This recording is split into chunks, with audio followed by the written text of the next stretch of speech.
ಆಡಳಿತದಲ್ಲಿ ದೇಶದ ಶಿಕ್ಷಣ ವ್ಯವಸ್ಥೆಯೇ ನಶಿಸಿ ಹೋಗಿದೆ. ನಮಗೆ ಸುಳ್ಳು ಭರವಸೆ, ಈ ಸಣ್ಣ ಪುಟ್ಟ ಘೋಷಣೆಗಳು ಬೇಕಾಗಿಲ್ಲ ಅಂತ ಹೇಳಿಬಿಟ್ಟು ಪ್ರಧಾನಿ ನರೇಂದ್ರ ಮೋದಿ ಟ್ವೀಟ್ಗೆ ಖರ್ಗೆ ತಿರುಗೇಟು ಕೊಟ್ಟಿದ್ದಾರೆ. ಈ ಕುರಿತಂತೆ ಅಪ್ಡೇಟ್ ಸಿಗ್ತಾ ಇದೆ. ಪ್ರಧಾನಿ ನರೇಂದ್ರ ಮೋದಿ ಅವರು ದೇಶವ್ಯಾಪಿ ಹರಡಿರುವಂತಹ ನೀಟ್ ಪ್ರಶ್ನೆ ಪತ್ರಿಕೆ ಸೋರಿಕೆಯ ಪ್ರೊಟೆಸ್ಟ್ಗೆ ಸಂಬಂಧಪಟ್ಟಂತೆ ಟ್ವೀಟ್ ಅನ್ನು ಮಾಡ್ತಾರೆ. ಏನಂತ ಮಾಡ್ತಾರೆ? ವಿದ್ಯಾರ್ಥಿಗಳ ಕಲ್ಯಾಣ ಮತ್ತು ಭವಿಷ್ಯವೇ ನಮಗೆ ಅತ್ಯಂತ ಮುಖ್ಯ ಸುದ್ದಿ. ಹಾಗಾಗಿ ಈ ನೀಟ್ ಪ್ರಶ್ನೆ ಪತ್ರಿಕೆ ಪೇಪರ್ ಲೀಕ್ ಆಯ್ತಲ್ಲ, ಆ ಅಪರಾಧಿಗಳಿಗೆ ನಾವು ಕಠಿಣ ಹಾಗೂ ತಕ್ಷಣದ ಶಿಕ್ಷೆ ಕೊಡೋಕೆ ವಿಶೇಷವಾಗಿ ನ್ಯಾಯಾಲಯವನ್ನ ರಚನೆ ಮಾಡ್ತೀವಿ ಅಂತ ಹೇಳ್ಬಿಟ್ಟು ಹೇಳಿಕೆಯನ್ನು ಕೊಡ್ತಾರೆ. ಸೊ ಈ ಹೇಳಿಕೆಗೆ ಸಂಬಂಧಪಟ್ಟಂತೆ ಖರ್ಗೆ ಈಗ ತಿರುಗೇಟನ್ನ ಕೊಟ್ಟಿರುವಂತದ್ದು, ನಿಮ್ಮ ಆಡಳಿತದಲ್ಲಿ ಗಮನಿಸ್ತಾ ಇದೀವಿ, ದೇಶದ ಶಿಕ್ಷಣ ವ್ಯವಸ್ಥೆ ಎಷ್ಟು ಚೆನ್ನಾಗಿದೆ ಅಂತ ಹೇಳಿ ನಶಿಸಿ ಹೋಗ್ತಾ ಇದೆ ಶಿಕ್ಷಣ ವ್ಯವಸ್ಥೆ. ಇಷ್ಟು ದೊಡ್ಡ ಮಟ್ಟದಲ್ಲಿ ನೀಟ್ ಪ್ರಶ್ನೆ ಪತ್ರಿಕೆ ಸೋರಿಕೆ ಆದ್ರೂ ಕೂಡ ಶಿಕ್ಷಣ ಸಚಿವರು ನೈತಿಕ ಗಿರಿ ಹೊತ್ತುಬಿಟ್ಟು ರಾಜೀನಾಮೆ ಕೊಟ್ಟಿಲ್ಲ. ಸಾವಿರಾರು ವಿದ್ಯಾರ್ಥಿಗಳು ಪ್ರೊಟೆಸ್ಟ್ ಮಾಡ್ತಾ ಇದ್ರು, ಆ ಸ್ಥಳಕ್ಕೆ ಧಾವಿಸಿ ಅವರಿಗೆ ಭರವಸೆಗಳನ್ನ ಕೊಟ್ಟಿಲ್ಲ.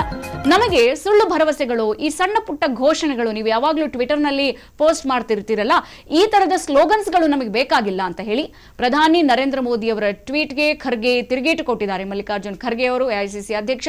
ಸೊ ಯಾವ ತರದಲ್ಲಿ ನೀವು ಈ ರೀತಿ ಟ್ವೀಟ್ಗಳನ್ನ ಮಾಡ್ತೀರಿ? ನಿಮ್ಮ ಕೇಂದ್ರ ಶಿಕ್ಷಣದಲ್ಲಿ ಈ ಶಿಕ್ಷಣಕ್ಕೆ ಬೇಕಾಗಿರುವಂತಹ ಇಂಪಾರ್ಟೆನ್ಸೇ ಇಲ್ಲ, ನಶಿಸಿ ಹೋಗ್ತಾ ಇದೆ ಅಂತ ಅಂದ್ರೆ ಹೇಳಿಕೆಗೆ ಮಾತ್ರ, ಕೊಚ್ಕೊಳ್ಳೋದಕ್ಕೆ ಮಾತ್ರ, ಎಕ್ಸ್ ನಲ್ಲಿ ಟ್ವೀಟ್ ಮಾಡೋದಕ್ಕೆ ಮಾತ್ರ ಸ್ಟೇಟ್ಮೆಂಟ್ಗಳನ್ನ ತಗೋಬೇಡಿ, ಅದು ನಮಗೆ ಇಷ್ಟ ಆಗಲ್ಲ ಅಂತ ಹೇಳ್ಬಿಟ್ಟು ಹೇಳಿಕೆಗಳನ್ನ ಕೊಟ್ಟಿದ್ದಾರೆ.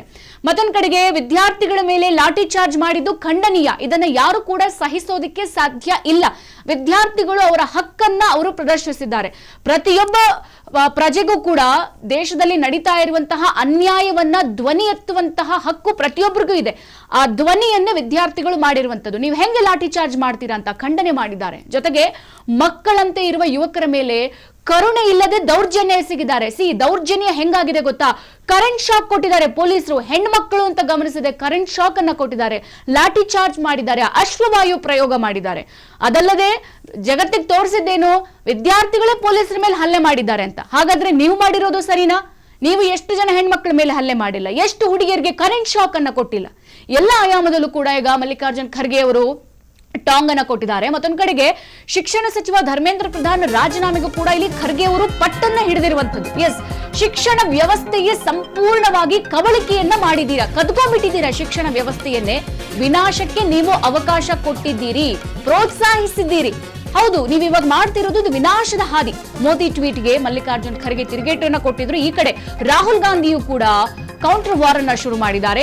ಕಲಾಪ ಆರಂಭ ಆಗ್ತಿದ್ದಂತೆ ಈಗ ಮತ್ತೆ ನೀಟ್ ಕೋಲಾಹಲ ಶುರುವಾಗಿದೆ. ಗಮನಿಸ್ತಾ ಇದ್ದೀವಿ, ಮುಂಗಾರು ಸಂಸತ್ನಲ್ಲಿ ನಡೀತಿರುವಂತಹ ಮುಂಗಾರು ಅಧಿವೇಶನ ಸಂದರ್ಭದಲ್ಲಿ ದೇಶದಲ್ಲಿ ನಡೆಯುವಂತಹ ಚರ್ಚೆಗಳು ಒಂದು ಕಡೆಯಾದ್ರೆ ವಿಪಕ್ಷಗಳು ಮಾತ್ರ ನೀಟ್ ವಿಚಾರವನ್ನ ಬಿಡೋದಕ್ಕೆ ರೆಡಿಯೇ ಇಲ್ಲ. ಈಗ ಎನ್ಡಿಎ ಮತ್ತೆ ಇಲ್ಲಿ ಇಂಡಿಯಾ ಮೈತ್ರಿಕೂಟದಲ್ಲಿ ನಡೀತಾ ಇರುವಂತಹ ಈ ಎರಡೂ ಚರ್ಚೆಯಲ್ಲಿ ಸಂಸತ್ನಲ್ಲಿ ಈಗ ನೀಟ್ದೇ ಕೋಲಾಹಲ ಹೆಚ್ಚಾಗಿ ಆಗ್ತಾ ಇರುವಂತದ್ದು.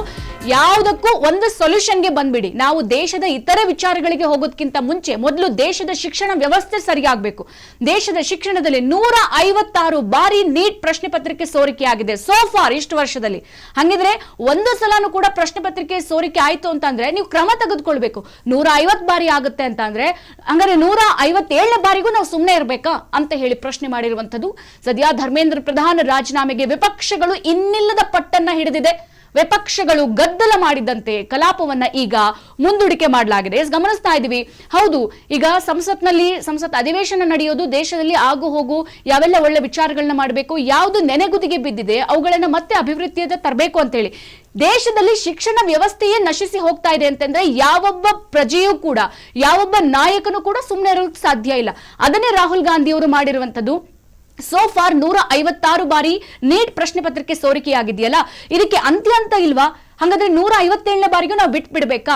ಹಾಗಾಗಿ ದೇಶದ ಇತರೆ ಚರ್ಚೆಗಳು ಆಮೇಲೆ, ಮೊದಲು ಶಿಕ್ಷಣದ ವ್ಯವಸ್ಥೆಯನ್ನ ಸರಿ ಮಾಡೋಣ. ಸಾವಿರಾರು ವಿದ್ಯಾರ್ಥಿಗಳು ಹಗಲು ರಾತ್ರಿ ಅಂದೆ ಅವರ ಭವಿಷ್ಯಕ್ಕಾಗಿ ನೀಟ್ ಪರೀಕ್ಷೆ ಬರೀತಾರಲ್ಲ, ಅದು ಮತ್ತೊಮ್ಮೆ ಈ ರೀತಿ ಆಗ್ಬಾರ್ದು ಅಂತ ಹೇಳ್ಬಿಟ್ಟು ಸದ್ಯ ಈಗ ರಾಹುಲ್ ಗಾಂಧಿ ಅವರು ಸುದೀರ್ಘವಾಗಿ ಟ್ವೀಟ್ ಮಾಡುವ ಮುಖಾಂತರ ಜೊತೆಗೆ ಸಂಸತ್ನಲ್ಲಿ ಕೋಲಾಹಲವನ್ನೇ ಎಬ್ಬಿಸಿದ್ದಾರೆ.